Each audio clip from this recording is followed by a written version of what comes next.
Not That Pet by Smarty Halls and Rosalind Beardshaw. Mabel's family were picking a pet. Mabel, said Mum, you get to choose which to get. Yippee, said Mabel, and she chose an elephant. He gave the best hugs, he gave the best rides, with upside-down lifts and down the trunk slides. He worked in the garden and planted the seeds, he watered the flowers and pulled up the weeds. But he trampled the roses and stood on the plums and squashed Mabel's strawberries and sat on her mum. And Mabel's mum squeaked, not that pet, choose something smaller. So Mabel chose ants. The ants were so busy, they marched here and there. They marched through the kitchen, they marched up the stairs. They marched round the bedroom, they marched down the wall, and soon they got lost, for they were too small. Then Mabel's dad started jiggling, for those naughty ants had marched on their way into his underpants. And Mabel's dad giggled, not that pet, choose something we can see. So Mabel chose a skunk with black and white stripes. She thought, this will be right. They could see him by day and they could see him by night. He had soft silky fur and a nose pink and wet.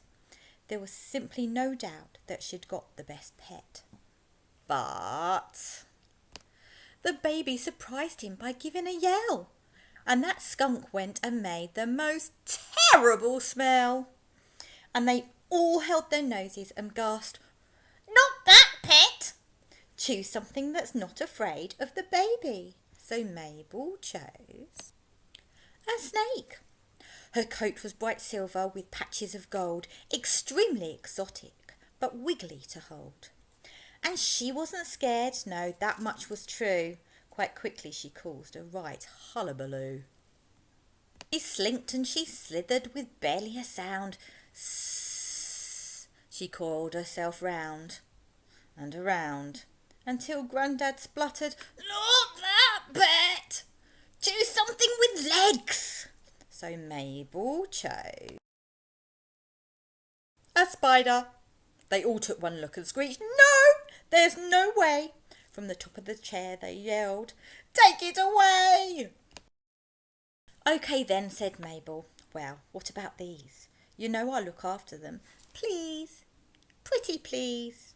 But the worms were too wriggly, the hyena too giggly, the bear was too growly, and the wolf was too howly. Ho! The hedgehog was much too prickly to touch, the rabbit so shy that it stayed in his hutch. The leopard leapt out and gave Grandma a fright, and the owl kept hooting the whole of the night. Mabel almost gave up. She said, no, it's no use. There isn't a pet that's the right one to choose. But then she thought, I just need to pick something furry and sweet, without lots of legs or gigantic great feet. Nothing too smelly or nothing too tiny, nothing too scaly and nothing too spiny. Not noisy or scary or covered in spikes. I'll choose something friendly that everyone likes. A pet that will curl up for a nap. A pet that's just happy to sit in your lap. A pet you can cuddle and snuggle and pat. I've got it, she yelled, and she chose